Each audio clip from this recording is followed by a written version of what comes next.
Hey everybody, let's talk about Google. What is the bull case for ultimately investing in Google? Well, 95% of the revenues comes from this one thing that we all do pretty much across the world: type something into a search box and get an answer. That has been the thesis of Google's exponential growth since 2004 when they went public. In fact, there were a lot of search engines before Google, but they pioneered the PageRank algorithm and they were able to then innovate in a world that was very crowded with Ask.com, Yahoo, Microsoft, etc. Google ended up becoming the winner, and they built a whole suite of products on top of that search engine: Google Docs, Google Sheets, Google Mail, all of these different products to keep you inside of the Google ecosystem. However, none of those products actually make that much money. In fact, the revenues that they bring in are insignificant to what they bring in from search. Why? Search is one of the most powerful things on the planet because all of us at every step of our lives, at every second, every hour of the day, need information. And we don't have time to go to a library. We don't have time to read a book. So if you could conglomerate all the world's information in one place, and then you can just look through all that information and you can effectively curate that information based upon a search query that someone has, well, then you can do a lot of damage in terms of selling relevant advertising against all that information so that when people click on something, they may click on the thing you want them to click on because you show up when people search. It is the most interesting thing on the planet when it comes to building one of the best businesses ever. What if that gets disrupted? I want to explore today what it means to invest in Google long term. And, I'm not saying the death of Google is happening or anything. I'm personally not long Google yet. But I am thinking a lot more deeply about the nature of search and what it means for Google's business if it does get disrupted, because make no mistake about it, cloud is a nice part of Google's business. Their self-driving Waymo kind of stuff that's kind of like in the background is a nice part of their business. AR, kind of a nice place. Google Glasses, maybe it's a thing, maybe it's not. But search. If search goes away, Google dies. And I don't think search ever goes away, but I do think there's a shot for it to get disrupted, which is why we have to think a little bit more deeply about Google. So if I type in, how do I fix my sore neck on Google, we get some results, right? We get, first we get a little snippet from a website. This is health.harvard.edu. So there's 21 million results, and Google showed me this text right here. First, ease the intense pain with rest, ice, and heat, then move on to gentle stretching and strengthening exercises, right? Really basic advice. But Google's not producing that result. Harvard Health is producing that result, and Google's taking a snippet from Harvard Health's website and putting it at the top as if Google was giving a result. And this was actually some controversy a couple years ago in terms of Google being able to do this, but they negotiated with a lot of the content providers that, hey, your website will get more awareness if you let us take the best part of it, put it at the top, because then people are more likely to click and then consume the rest of the website. After that, you have a text box that says people also ask, and there are some also questions that Google uses to be able to recommend to you for you to be able to get better information. And then we have a bunch of different websites. We have one from article from November 30th, 2021, April 6th, 2022, November 12th, 2020. We have some stuff from August 25th, 2022. Then we have one from February 19th, 2018. And on this first page of Google, Google is basically saying, look, if you can't get an accurate result from this first page within the first 30 to 45 seconds of you searching this result, we have failed at our job of providing you the best information possible. Now, if I say sore neck pain products, if I type something like that, then we get our ads, right? Now, the first three results we have are ads. They come at the very top of the page. It is a very simple business model. The first thing that pops up is the first thing to get your attention. As a result, if the first thing that pops up and gets your attention gets clicked on, you pay Google to be in that first top three spot per click. And as a result of that, you're able to make some money. So we see shop sore neck pain products, and we have a bunch of different ads from different companies selling things for your sore neck. And then we have non-surgical neck pain relief. This is in New Jersey. This is where I live. So obviously that ad is relevant. It's not going to be the same ad as if you live in California. And then we have a verywellhealth.com talking about spine pain. If I click on this, we get to a blog post. And what is this website? Is this website just a media company? Yep, this website seems to be a media company for health. And you can click on it, and they probably sell advertising, probably sell some services as well. And they sell information and content. Every company sells information and content if you want to get discovered. Google is what curates all that information, which is why the technology is always more relevant than the media companies. Why I like YouTube over Netflix. Netflix buys media, YouTube has user-generated content and curates that media according to what you care about. Well, something came out the other day called ChatGPT. And ChatGPT is developed by OpenAI, which has raised billions of dollars. And they basically trained an AI artificial intelligence model that was able to take all the information that they ran through the model, used natural language processing and a lot of neural nets, and then be able to come up with hyper-specific answers to a search query. So when I typed in, how do I fix my sore neck, I get 6 answers: apply heat or ice, take over-the-counter pain relievers, gently stretch, try to use a neck support pillow, avoid activities that strain your neck, and some very specific, as you can see, targeted pieces of answers to my search query that don't include advertisements, don't include me clicking on an external website and then consuming user-generated content. It's kind of all in one place.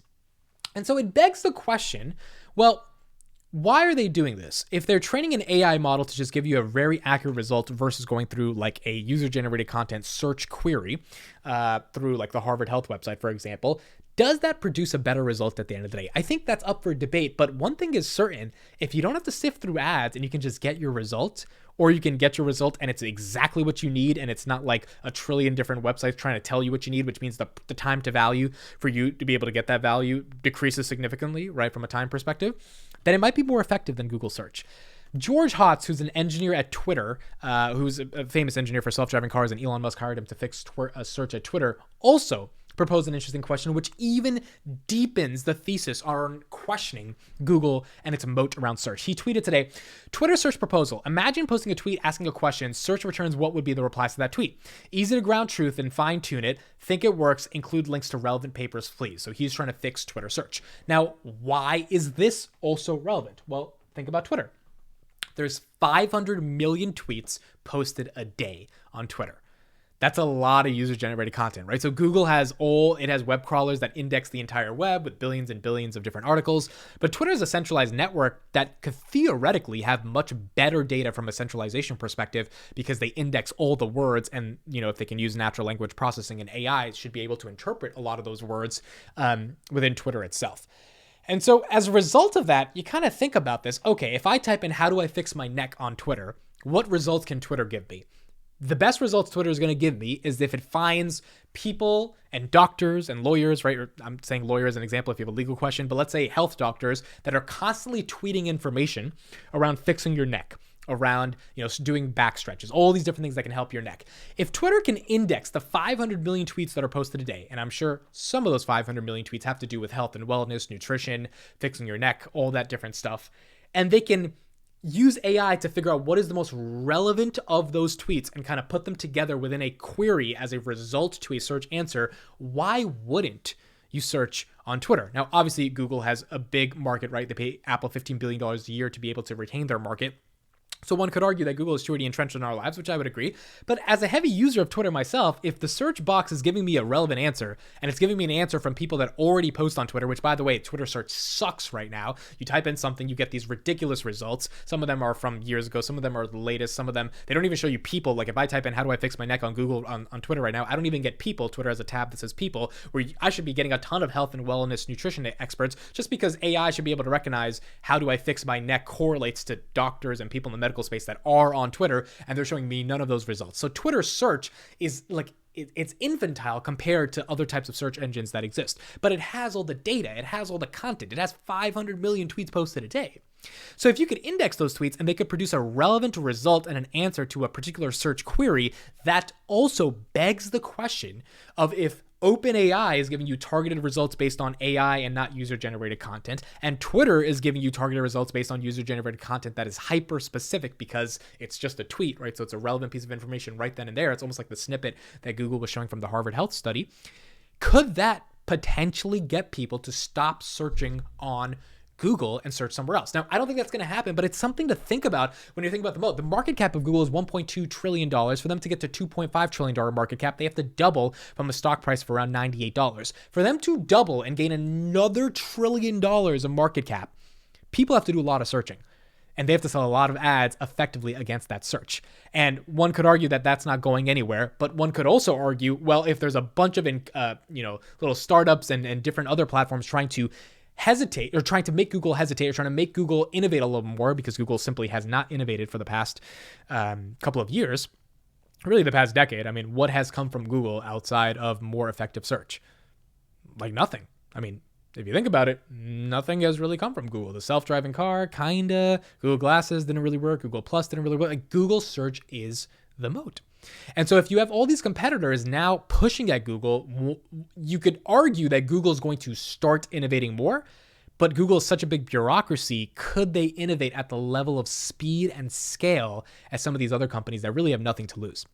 And I think that's the question when it comes to Google search at the end of the day. The other thing that's interesting to understand about Google is that search is the basis for content to get discovered. So for example, on YouTube, I make a lot of videos about the stock called Palantir. If you YouTube Palantir, if you YouTube search that, I'll probably pop up. In fact, a lot of people have discovered me just by searching for that key term. If an AI could produce a better video or a better piece of information that doesn't need user-generated content as the curation model to be able to serve the content to the user that is searching, that displaces me as the creator from getting discovered from search, which means recommendation algorithms have to become even more enhanced if people aren't finding you through search. That takes away the advertising capability of Google to sell an ad against the keyword around that search term, because that's how Google and YouTube search business models work. And that also takes away the user-generated content discovery model that has been the basis for how businesses have gotten discovered, right? The whole basis for how businesses have gotten articles to trend, or have gotten blog posts to trend, or have gotten to be able to get lead generation, or have been able to, advertise for their blogs or their videos to show up first, is because of this model that when you search something, a user-generated content piece of content shows up, whether it's an article or video. If that goes away, then, and you've got AI showing these results that are rooted in artificial intelligence, that also challenges Google's business model, especially if that AI can produce a better video or a better article than a user like myself. That's a sad thing to see, because I would want, user-generated content to be at the forefront of discovery, because I think that's just a better thing for humanity if people have access to get people's into people's consciousness, because Google is this and YouTube is like this intermediary for them to be able to be seen. But it also begs the question that if AI can replace that, and it can replace that in an even more effective way, then it's tough to imagine Google doing the job. Here's a quick example. Canva, I paid $12.99 per month for Canva. Canva is a photo editing platform.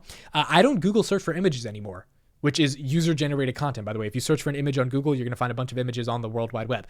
I search Canva for images because their AI comes up with hundreds of trillions of different variations of images, and it's way more effective than any. I had to get the UK flag for a thumbnail I was making. I didn't go to Google to get the UK flag. I went to Canva, and Canva gave me an AI-generated UK flag. Now, Google doesn't make that much money off me stealing a UK flag photo. In fact, I'm not even supposed to be stealing it. I'm like, you're supposed to give credit to the owner, but no one does that. No one cares that much about it. But they did miss out on my search of the UK flag, which they could have potentially sold ads or just gotten more data from, because I'm not searching on Google anymore for that. I'm searching on Canva. And so that's an example of how AI can really replace a lot of the different things that we do when it comes from a search perspective. And it's not a destroyer of the Google thesis, but it is something to think about, that if other search engines exist that can challenge the way we search for things, like a Twitter, like an OpenAI, GP3, chatbot, well, it begs the question, in 10 years, are people going to be searching at the level that they're searching now on Google? And if Google's main revenue comes from that level of searching, which needs to grow even more for them to justify a $2 trillion valuation, will that actually be the case? Those are my thoughts. Let me know what you think. Thank you guys so much for listening and watching. Will Google be displaced by a different search engine? And does any competitor have a chance to take on Google? Thank you so much. I'll see you in the next one.